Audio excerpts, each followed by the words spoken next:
बिस्मिल्लाहिर्रहमानिर्रहीम। अस्सलाम वालेकुम स्टूडेंट्स, हमारा आज का टॉपिक है resistivity and it's dependence upon temperature. Previous lecture में आपने देखा कि रेजिस्टेंस क्या होती है। करंट के फ्लो को जो ऑपोजिशन मिलती है किसी भी मटेरियल के अंदर से, उसको हम बोलते हैं रेजिस्टेंस। और बाय ओहम्स लॉ जो रेजिस्टेंस थी V is equal to I R, यहाँ पे हमने R को बोला था कि ये रेजिस्टेंस है। अब स्टूडेंट्स, अगर इस इक्वेशन को एडजस्ट करके लिखा जाए रेजिस्टेंस के लिए, तो रेजिस्टेंस आती है आपके पास वोल्टेज ओवर करंट के इक्वल। तो क्या इस इक्वेशन का ये मतलब है कि जो रेजिस्टेंस है वोल्टेज या करंट के थ्रू आप इसको कंट्रोल कर सकते हैं? नहीं, इसका ये मतलब नहीं बनता, क्योंकि इस इक्वेशन के अंदर जब आपने प्रोपोर्शनैलिटी को रिमूव किया था तो आपने R को एज अ कांस्टेंट इंट्रोड्यूस करवाया था। तो कांस्टेंट का मतलब होता है कोई एक ऐसी वैल्यू जो फिक्स रहती है, मतलब जिसकी वैल्यू के ऊपर बाकी चीज़ों के चेंज होने से कोई फ़र्क नहीं पड़ता। तो इसका मतलब है ये जो रेजिस्टेंस है हमारे पास ओहम्स लॉ में, ये वोल्टेज या करंट के थ्रू हम चेंज नहीं कर सकते। तो अगर हमने रेजिस्टेंस को चेंज करना है तो हम किन फैक्टर्स को चेंज करेंगे ताकि रेजिस्टेंस जो है वो चेंज हो जाए? तो एक्सपेरिमेंटली जो है ये पता चला कि रेजिस्टेंस जो है किसी मटेरियल की लेंथ और एरिया ऑफ क्रॉस सेक्शन के ऊपर डिपेंड करती है। यानी कि अगर जो लेंथ है आपके पास किसी भी मटेरियल की वो कम होगी तो रेजिस्टेंस भी कम होगी, अगर लेंथ ज़्यादा होगी तो रेजिस्टेंस भी ज़्यादा होगी। इसी तरह अगर किसी भी मटेरियल का एरिया ऑफ क्रॉस सेक्शन आप इंक्रीज़ कर देंगे तो रेजिस्टिविटी डिक्रीज़ हो जाती है, अगर आप area of cross section decrease कर देंगे तो रेजिस्टिविटी इंक्रीज़ कर जाएगी। इसका मतलब है एरिया ऑफ क्रॉस सेक्शन के साथ रेजिस्टेंस का इन्वर्स रिलेशन है, जबकि लेंथ के साथ रेजिस्टेंस का डायरेक्ट रिलेशन है। तो यहाँ से R is directly proportional to length and R is inversely proportional to area of cross section अगर हम लिखें, और फिर हम इन दोनों इक्वेशंस को कंबाइन करते हैं तो हमारे पास आ जाएगा R is proportional to L over A। अब अगर आप इस प्रोपोर्शनैलिटी को रिमूव करें तो आपके पास इक्वालिटी के साथ एक कांस्टेंट ऑफ प्रोपोर्शनैलिटी भी आएगा। इस कांस्टेंट ऑफ प्रोपोर्शनैलिटी को आप बोलेंगे हेयर रो, इसको आपने बोलना है रो, यानी ROH रो। हेयर इसको हमने रो बोला। Here rho is the constant of proportionality and is called resistivity और specific resistance of the conductor. यानी कि ये जो आपने कांस्टेंट ऑफ प्रोपोर्शनैलिटी यहाँ पे इंट्रोड्यूस करवाया है, इसको आपने रेजिस्टिविटी कहना है या फिर आपने specific resistance of the conductor कहना है। और ये जो रेजिस्टिविटी है ये किसके इक्वल होगी? इस इक्वेशन को अगर एडजस्ट करके लिखें आप तो R is equal to rho is equal to RA over L के इक्वल आएगी। हाँ जी, तो रेजिस्टिविटी जो है आपने इसको मैथमेटिकली देख लिया, अब आगे इसको डिफाइन भी करना चाहिए। तो रेजिस्टिविटी की डेफिनेशन जो है, the resistance of a metre cube of a material is called resistivity. यानी कि अगर आप किसी भी मटेरियल के 1 क्यूबिक मीटर के रेजिस्टेंस को लें तो उसको हम क्या बोलेंगे? ये रेजिस्टिविटी है। अच्छा, अब नेक्स्ट है जी रेजिस्टिविटी के यूनिट्स क्या होंगे? रेजिस्टिविटी के यूनिट्स होते हैं ओहम मीटर। इसको अगर सिंबॉलिकली रिप्रेजेंट करना हो तो इस तरह लिखेंगे आप ओहम मीटर। ओहम मीटर किस तरह हुए इस इक्वेशन से आप देख सकते हैं। रेजिस्टिविटी इज इक्वल टू है RA ओवर L। तो R का रेजिस्टेंस आपने लगा दिया ओहम, एरिया का यूनिट होता है मीटर स्क्वायर, लेंथ का यूनिट हुआ मीटर, तो मीटर मीटर से होगा कैंसिल, ओहम मीटर। यहाँ से स्टूडेंट्स आपके पास जो रेजिस्टिविटी है उसके यूनिट्स आ गए ओहम मीटर के इक्वल। ठीक हो गया। तो ये जो हमारा टॉपिक का नाम था resistivity and it's dependence upon temperature. Resistivity तो अब आपको पता चल गया कि रेजिस्टिविटी क्या होती है। किसी भी मटेरियल की 1 क्यूबिक मीटर की जो रेजिस्टेंस होगी उसको आप क्या बोलेंगे कि ये इसकी रेजिस्टिविटी है। और अब नेक्स्ट जो हमने देखना है वो हमने ये देखना है कि इसकी टेम्परेचर के ऊपर क्या डिपेंडेंस है, क्या टेम्परेचर के इंक्रीज़ करने से इंक्रीज़ होगी या डिक्रीज़ होगी। तो स्टूडेंट्स उसको करने से पहले तो आपको ये पता होना चाहिए कि अब ये जो रेजिस्टेंस है और रेजिस्टिविटी, क्या ये दोनों डिफरेंट चीज़ें हैं, ये एक ही चीज़ है। स्टूडेंट्स, रेजिस्टेंस और रेजिस्टिविटी दो डिफरेंट चीज़ें हैं, इनमें फ़र्क है। इनमें कितने डिफरेंसेस हैं? रेजिस्टेंस का यूनिट होता है ओहम, जबकि रेजिस्टिविटी का यूनिट होता है ओहम मीटर। एक तो डिफरेंस यूनिट से ही आ गया कि रेजिस्टेंस का यूनिट होगा ओहम और रेजिस्टिविटी का यूनिट होगा ओहम मीटर। दूसरा जो है आर डिपेंड्स अपॉन नेचर, यानी रेजिस्टेंस जो है वो किसी भी मटेरियल की नेचर के ऊपर डिपेंड करती है, उस मटेरियल की डायमेंशंस के ऊपर डिपेंड करती है। डायमेंशन से मतलब उसका एरिया क्या होगा, उसकी लेंथ क्या होगी। अभी पीछे आपने देखा कि जो रेजिस्टेंस है ये लेंथ के डायरेक्टली प्रोपोर्शनल आई और एरिया ऑफ क्रॉस सेक्शन के इन्वर्सली प्रोपोर्शनल आई। तो दैट मीन्स कि जो रेजिस्टेंस है ये डायमेंशंस ऑफ मटेरियल के ऊपर डिपेंड करती है। इसके साथ ही साथ रेजिस्टेंस जो है ये टेम्परेचर के ऊपर भी डिपेंड करती है, क्योंकि स्टूडेंट्स आपको पता है जो रेजिस्टेंस होती है ये क्यों अराइज होती है किसी भी मटेरियल के अंदर। आपको पता है चार्जेस की मोशन की वजह से जो है करंट फ्लो करता है, लेकिन चार्जेस की मोशन जब चार्जेस फ्लो कर रहे होते हैं किसी भी मटेरियल के अंदर तो उस वक्त पे क्या होता है कि वो किसी भी मटेरियल के एटम्स के साथ भी कोलाइड करते हैं, तो उन कोलिजन की वजह से जो है वो रेजिस्टेंस प्रोड्यूस होती है। अब स्टूडेंट्स अगर आप टेम्परेचर बढ़ा दें तो क्या होगा? टेम्परेचर इंक्रीज़ करने से कोलिजन्स भी ज़्यादा से ज़्यादा होती जाएंगी, जिसकी वजह से रेजिस्टेंस भी इंक्रीज़ हो जाएगी। तो दैट मीन्स कि रेजिस्टेंस ना सिर्फ नेचर पर डिपेंड करती है बल्कि डायमेंशंस और टेम्परेचर के ऊपर भी डिपेंड करती है, जबकि जो रेजिस्टिविटी है वो सिर्फ और सिर्फ नेचर ऑफ मटेरियल और टेम्परेचर के ऊपर डिपेंड करती है, ये डायमेंशंस के ऊपर डिपेंड नहीं करेगी कि आपने कितनी लेंथ का लिया है, आपने कितने एरिया ऑफ क्रॉस सेक्शन का लिया है, ये इसके ऊपर डिपेंड नहीं करेगी।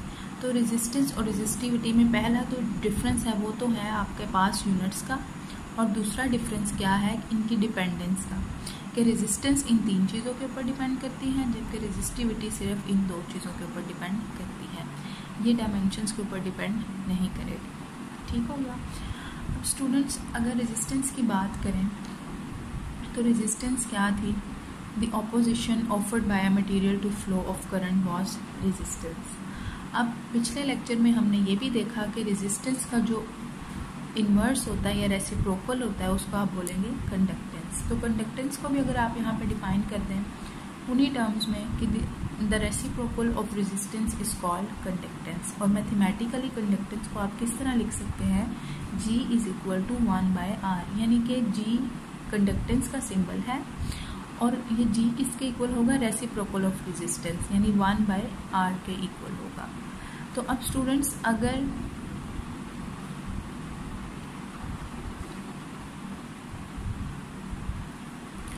रेजिस्टेंस का यूनिट अगर ओहम है तो कंडक्टेंस का यूनिट क्या होगा? पर ओहम। और जो कंडक्टिविटी होगा, ये कंडक्टेंस मैंने लिखा हुआ है स्टूडेंट्स, बिल्कुल रेजिस्टिविटी की तरह कंडक्टिविटी भी होगी, जिस तरह हाँ जी, तो जो जिस तरह कंडक्टेंस जो है रेजिस्टेंस का रेसिप्रोकल है, बिल्कुल इसी तरह जो कंडक्टिविटी है ये रेजिस्टिविटी का रेसिप्रोकल होगा। और कंडक्टिविटी को हम शो करते हैं सिग्मा से, conductivity is equal to sigma. तो यहाँ पे अगर आप देखना चाहें कि कंडक्टेंस के क्या यूनिट्स हैं तो स्टूडेंट्स रेजिस्टेंस का अगर यूनिट है ओहम तो कंडक्टेंस का यूनिट क्या होगा? पर ओहम। ठीक हो गया। बिल्कुल इसी तरह अगर रेजिस्टिविटी का यूनिट है ओहम मीटर तो कंडक्टिविटी का क्या यूनिट होगा? पर ओहम पर मीटर। या हम इसको इस तरह भी लिख सकते हैं, ओहम मीटर पूरा लिख के उसके ऊपर -1 लिखते हैं, ये मैंने सिंबॉलिकली लिख दिया, ओहम मीटर के ऊपर -1। या फिर स्टूडेंट्स ओहम को हमने अगर रिवर्स करके लिखना हो तो हम इसको लिख सकते हैं मोहो, MHO, और साथ में मीटर का इन्वर्स कर दिया आपने। ठीक हो गया। यानी कि जो कंडक्टिविटी है इसको हम रिप्रेजेंट करते हैं, इसका सिंबल होता है सिग्मा और ये इक्वल होती है 1/ρ के, यानी कि कंडक्टिविटी का ये रेसिप्रोकल, रेजिस्टिविटी का ये रेसिप्रोकल है और इसके यूनिट्स क्या होंगे, बिल्कुल वही यूनिट्स होंगे जो रेजिस्टिविटी के हैं, लेकिन ये रेसिप्रोकल में चले जाएंगे। यानी कि आपने ओहम मीटर करके -1 कर दिया, या फिर ओहम का आपने सेपरेटली अगर इन्वर्स कर दिया तो मोहो बन जाएगा, और मीटर का इन्वर्स इसी तरह आ गया। ठीक हो गया। तो जो हमारा टॉपिक था वो था resistivity and it's dependence upon temperature. तो अब हमने इफेक्ट ऑफ टेम्परेचर पहले रेजिस्टेंस पे देख लें, देन हम क्या करेंगे, रेजिस्टिविटी पे भी टेम्परेचर का इफेक्ट देख लेंगे। तो फर्स्ट ऑफ ऑल स्टूडेंट्स, आपको पता है कि रेजिस्टेंस किसी भी मटेरियल के अंदर क्यों एग्जिस्ट करती है। Resistance is due to collisions of electrons with atoms of the conductor. यानी कि किसी भी कंडक्टर के अंदर जो एटम्स होते हैं उनकी कोलिजन्स हो रही होती हैं फ्री इलेक्ट्रॉन्स के साथ, जिसकी वजह से फ्री इलेक्ट्रॉन्स को मूव करने में मुश्किल पेश आती है। अब हमने क्या किया कि हमने पीछे से जो कंडक्टर हमने लगाया हुआ है उसका टेम्परेचर आप राइज करते जा रहे हैं। तो क्या होगा, by increase in temperature kinetic energy of the atoms rise and atoms vibrate with greater amplitude. अब स्टूडेंट्स, आपको पता है कि काइनेटिक एनर्जी जो है वो टेम्परेचर के डायरेक्टली प्रोपोर्शनल होती है, इसका टेम्परेचर के साथ डायरेक्ट रिलेशन है। जब आपने क्या किया, आपने कंडक्टर का टेम्परेचर इंक्रीज कर दिया तो साथ ही साथ कंडक्टर के एटम्स की जो काइनेटिक एनर्जी है वो इंक्रीज हो जाएगी।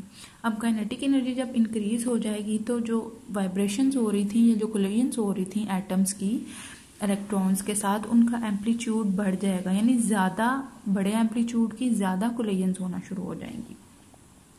सो there is a possibility that collisions with free electrons also increase. यानी कि एम्पलीट्यूड ऑफ वाइब्रेशन जो है वो इंक्रीज हुआ, तो इसके साथ ये भी पॉसिबिलिटी होगी कि कोलिजन्स जो हैं एटम्स की फ्री इलेक्ट्रॉन्स के साथ वो भी इंक्रीज हो जाएंगी, and so resistance is increased by increase in temperature. तो ये जो सारी स्टोरी हमने यहाँ पे पढ़ी है, इसका क्या कंक्लूजन है कि जब टेम्परेचर इंक्रीज करेंगे हम कंडक्टर का, तो कोलिजन्स जो है फ्री इलेक्ट्रॉन्स के साथ वो बढ़ जाएंगी, जिसकी वजह से रेजिस्टेंस भी इंक्रीज हो जाएगी। तो इसका मतलब है टेम्परेचर क्या करता है, किसी भी मटेरियल की रेजिस्टेंस के साथ इसका डायरेक्ट रिलेशन है और ये रेजिस्टेंस को बढ़ा देता है।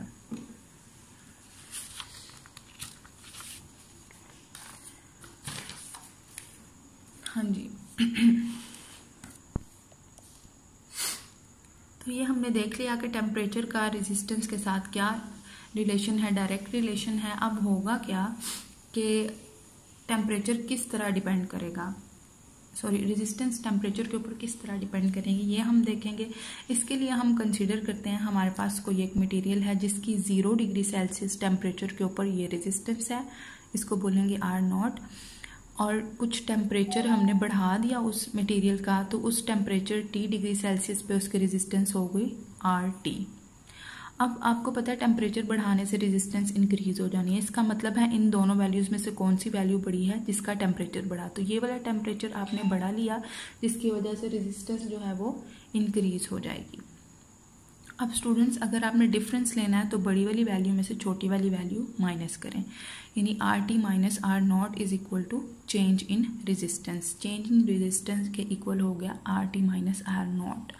अब ये जो चेंज इन रेजिस्टेंस है ये डायरेक्टली प्रोपोर्शनल होगा रेजिस्टेंस एट 0 डिग्री सेल्सियस। ऐसा क्यों है, क्योंकि इनिशियली 0 डिग्री सेल्सियस पे जितनी बड़ी रेजिस्टेंस होगी उतना बड़ा डिफरेंस प्रोड्यूस होगा, जितनी छोटी रेजिस्टेंस होगी उतना छोटा ही डिफरेंस प्रोड्यूस होगा। इसलिए ये डायरेक्ट रिलेशन बनता है, क्योंकि एक के बढ़ने से दूसरा भी बढ़ रहा है, एक के कम होने से दूसरा भी कम हो रहा है, तो यहाँ पे डायरेक्ट रिलेशन बनेगा। और साथ ही साथ ये डिफरेंस जो है टेम्परेचर के ऊपर भी डिपेंड कर रहा है, तो इसलिए इसका टेम्परेचर के साथ भी आप लिखेंगे कि डायरेक्ट रिलेशन है। अब इन दोनों इक्वेशंस को स्टूडेंट्स कंबाइन करने से, बाय कंबाइनिंग बोथ इक्वेशंस, आपके पास R0T हो गया इस साइड पर, इस साइड पर डिफरेंस ऑफ रेजिस्टेंसेस आ गया। अब जब आपने इस प्रोपोर्शनैलिटी को रिमूव करना है तो इक्वालिटी और ये एक साथ अल्फा कांस्टेंट है, ठीक हो गया। आपने जो कांस्टेंट इंट्रोड्यूस करवाया है इसका नाम है अल्फा। तो इस इक्वेशन से अगर आपने अल्फा निकालना है तो alpha is equal to RT minus R0 over RT। ये वाला फैक्टर इधर ही रहेगा, ये सारा इसके नीचे आकर डिवाइड हो गया, तो ये वाली फॉर्म बन गई। यहाँ जो अल्फा जो है इसको आप बोलेंगे टेम्परेचर कोफिशिएंट ऑफ रेजिस्टेंस। अब चूंकि अल्फा का रेजिस्टिविटी और रेजिस्टेंस एक दूसरे के डायरेक्टली प्रोपोर्शनल होते हैं। Since resistivity is directly proportional to the resistance, so alpha is equal to, आपने अब क्या करना है, इस सारे इक्वेशन को जो कि रेजिस्टेंस की फॉर्म में है, आपने इसको रेजिस्टिविटी की टर्म्स में लिखना है। तो आर टी की जगह आप लिख देंगे रो टी, आर नॉट की जगह आप लिख देंगे रो नॉट, आर नॉट की जगह आप लिख देंगे रो नॉट। यानी इस सारी इक्वेशन में जो रेजिस्टेंसेज हैं उनकी जगह आपने रेजिस्टिविटी लगा दिया। ऐसा क्यों किया है? क्योंकि रेजिस्टिविटी रेजिस्टेंस के डायरेक्टली प्रोपोर्शनल होती है। ठीक हो गया। अच्छा जी, अब ये जो अल्फा है इसको डिफाइन किया गया है। The fractional change in resistivity पर kelvin is called temperature coefficient of resistivity. ये अल्फा जो है ये टेम्परेचर कोफिशिएंट ऑफ रेजिस्टिविटी है, यानी कि टेम्परेचर के इंक्रीज करने से रेजिस्टिविटी के ऊपर क्या फर्क पड़ रहा है ये डिफाइन करता है यहाँ पे आपका temperature coefficient of resistivity. Students, जब हमने स्टार्ट किया तो हमने कहा था कि हम कर रहे हैं टेम्परेचर कोफिशिएंट ऑफ रेजिस्टेंस, तो इन दोनों की डेफिनेशन बिल्कुल सेम है। जस्ट रेजिस्टिविटी को अगर आप रेजिस्टेंस से रिमूव कर दें तो ये बन जाता है टेम्परेचर कोफिशिएंट ऑफ रेजिस्टेंस। ये ऊपर मैंने इसकी डेफिनेशन भी लिखी हुई है। The fractional change in resistance पर kelvin is called temperature coefficient of resistance. बिल्कुल वही डेफिनेशन मैंने यहाँ लिखी हुई है। The fractional change in resistivity पर kelvin is called temperature coefficient of resistivity. तो स्टूडेंट्स, अब ये जो है अल्फा, इसके आप यूनिट्स देख लें, इसकी टाइप्स देख लें।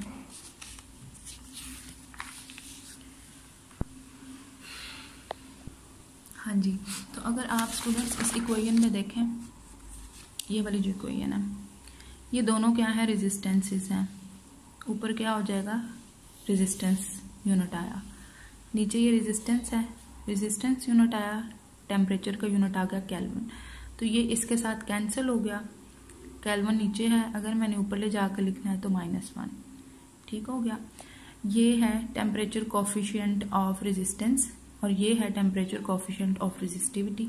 तो इसका क्या होगा, ऊपर होगा जी ओहम मीटर रेजिस्टिविटी का यूनिट, नीचे भी रेजिस्टिविटी है ओहम मीटर, और साथ में टेम्परेचर का यूनिट लगा दें केल्विन। तो ये पूरा इसके साथ कैंसिल पर केल्विन, यानी दोनों केसेस में टेम्परेचर कोफिशिएंट का यूनिट क्या आया है, पर केल्विन।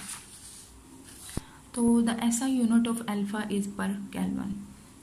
अब टेम्परेचर कोफिशिएंट ऑफ रेजिस्टिविटी है स्टूडेंट्स, ये दो तरह का हो सकता है, या तो ये पॉजिटिव हो सकता है या ये नेगेटिव भी हो सकता है। अब ये पॉजिटिव और नेगेटिव का क्या मतलब बनता है, यहाँ पे कुछ सर्टन ऐसी मेटल्स होती हैं जिनका टेम्परेचर इंक्रीज करने से उनकी रेजिस्टिविटी जो है वो बढ़ जाती है, उनके लिए जो टेम्परेचर कोफिशिएंट ऑफ रेजिस्टिविटी है वो पॉजिटिव होगा।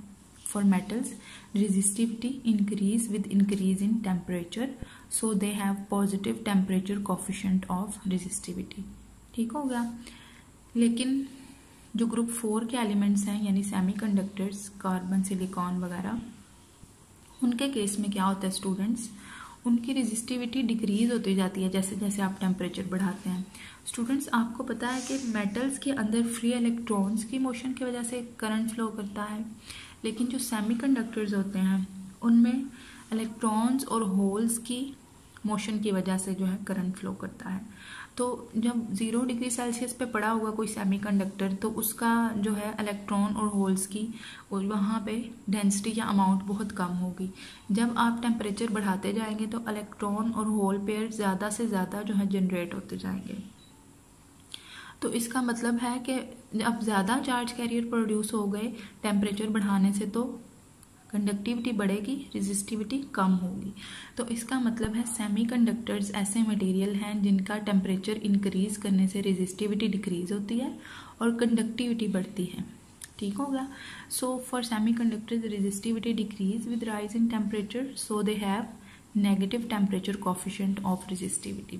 तो यहाँ से हमें ये पता चला कि ऐसे मटेरियल्स जिनका टेम्परेचर कोफिशिएंट टेम्परेचर के राइज के साथ राइज होता है उनको हम कहेंगे कि उनके लिए टेम्परेचर कोफिशिएंट ऑफ रेजिस्टिविटी यानी अल्फा पॉजिटिव है, और ऐसे मटेरियल जिनका टेम्परेचर कोफिशिएंट टेम्परेचर इंक्रीज करने से जिनके रेजिस्टिविटी टेम्परेचर इंक्रीज करने से कम होती है तो वहाँ पे हम कहेंगे कि इन मटेरियल्स का जो है अल्फा वो नेगेटिव है। तो ये दो तरह के मटेरियल्स एग्जिस्ट करते हैं, कुछ के लिए अल्फा पॉजिटिव होता है और कुछ के लिए अल्फा नेगेटिव होता है। एंड पे स्टूडेंट्स आपके बुक में एक ग्राफ दिया गया है कुछ इस तरह से टेम्परेचर और रेजिस्टिविटी के बीच में। टेम्परेचर इंक्रीज करने से अमूमन मेटल्स के अंदर इस तरह होता है कि रेजिस्टिविटी भी इंक्रीज होती है। तो ये एक डायरेक्ट रिलेशन दिखाया गया इस ग्राफ के अंदर।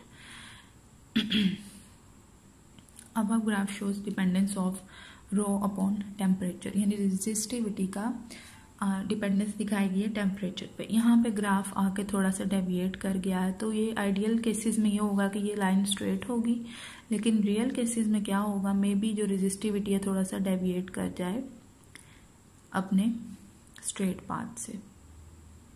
तो ये था हमारे पास graph between temperature and resistivity. Students आज का टॉपिक जो है इसको सम अप कर लेते हैं। आज हमने पढ़ा resistivity and it's dependence upon temperature. सबसे पहले हमने देखा कि रेजिस्टिविटी है क्या। सबसे पहले हमने देखा कि रेजिस्टेंस क्या है, किस किस चीज़ के थ्रू हम रेजिस्टेंस को कंट्रोल कर सकते हैं। ये लेंथ के डायरेक्टली प्रोपोर्शनल है, एरिया के इन्वर्सली प्रोपोर्शनल है। इनको कंबाइन करके जो इक्वेशन बनी वहाँ से हमने रेजिस्टिविटी को डिफाइन किया। तो रेजिस्टिविटी क्या होती है, resistance of a metre cube of a material, यानी कि किसी भी मटेरियल की 1 क्यूबिक मीटर की जो रेजिस्टेंस होती है उसको आप बोलेंगे रेजिस्टिविटी। फिर हमने इसके यूनिट्स देखे, फिर हमने देखा कि क्या रेजिस्टेंस और रेजिस्टिविटी एक ही चीज़ है। रेजिस्टेंस और रेजिस्टिविटी दो डिफरेंट चीज़ें थी, इनके यूनिट्स जो थे वो डिफरेंट थे, साथ ही साथ इनकी डिपेंडेंस जो थी वो भी चेंज थी। फिर हमने देखा जिस तरह रेजिस्टेंस को डिफाइन किया था कंडक्टेंस को भी डिफाइन कर सकते हैं, और जिस तरह रेजिस्टिविटी को डिफाइन किया था उसी तरह आप कंडक्टिविटी को भी डिफाइन कर सकते हैं। तो रेजिस्टिविटी के यूनिट से हम कंडक्टिविटी के यूनिट्स भी निकाल लिए। फिर हमने देखा कि रेजिस्टेंस के ऊपर टेम्परेचर का क्या इफेक्ट है, डायरेक्ट इफेक्ट आया था। उसके बाद हमने देखा कि जो टेम्परेचर कोफिशिएंट ऑफ रेजिस्टिविटी है या रेजिस्टेंस है वो क्या है, अल्फा की वैल्यू निकाली हमने, अल्फा के यूनिट्स आए पर केल्विन, फिर इसको डिफाइन भी कर लिया रेजिस्टिविटी के लिए भी रेजिस्टेंस के लिए भी। और एंड पे हमने देखा कि टेम्परेचर कोफिशिएंट ऑफ रेजिस्टिविटी यानी अल्फा जो है ये पॉजिटिव भी हो सकता है और नेगेटिव भी हो सकता है। एंड पे हमने एक ग्राफ भी किया। तो ये था आज का लेक्चर स्टूडेंट्स। आई होप कि आपको इसकी अच्छे से समझ लग गई होगी।